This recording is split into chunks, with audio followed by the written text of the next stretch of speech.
Hello, my name is Lidia Mieres, and today my classmate and I will tell you about the Intolerable Acts. This name was given to 5 laws that were passed to punish the people for the Boston Tea Party.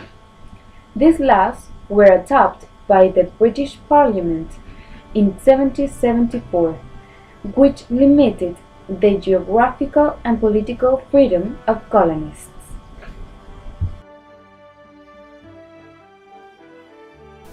So the first one of the Intolerable Acts, it is called the Boston Port Act. The Boston Port Act was perceived as a response from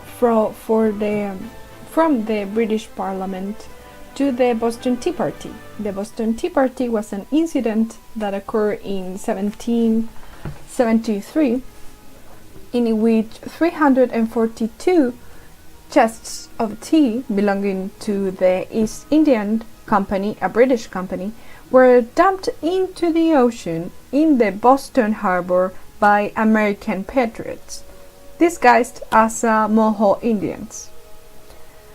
The American patriots were protesting both against the taxation on tea, the taxation without representation, and the perceived monopoly this British company had in the colony.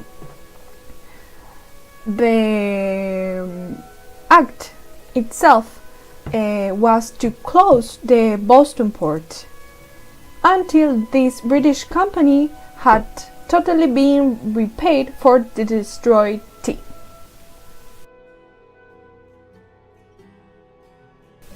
Now, the second act was called the Massachusetts Government Act.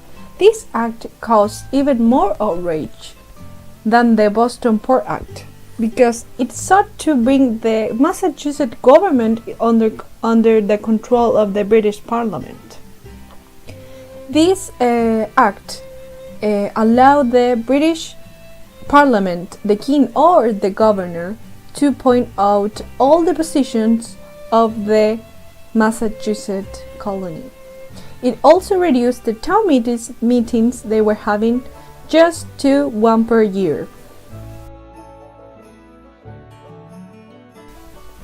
The third act is called the Administration of Justice Act. This act allowed royal officials to get a fair trial in the empire in Great Britain rather than in Massachusetts. George Washington considered this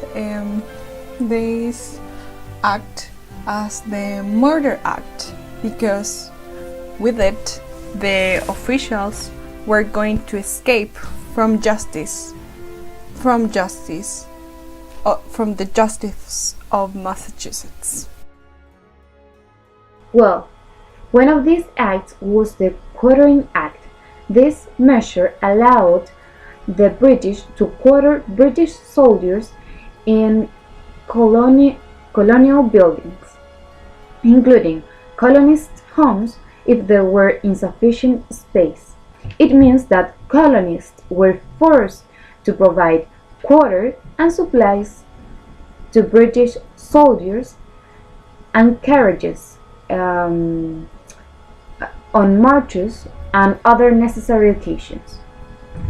Well, Townshend modified the Quartering Act, allowing colonists to house soldiers in barracks or unoccupied buildings instead of their homes, but the act was still resisted.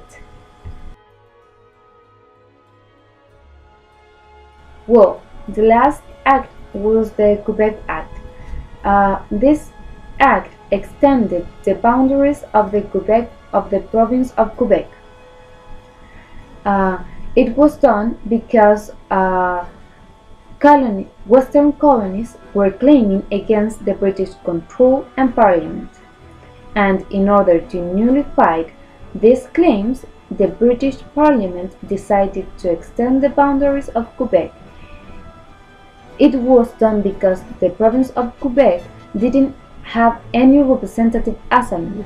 Therefore, or in this form, the claims of the Western colonists were stopped.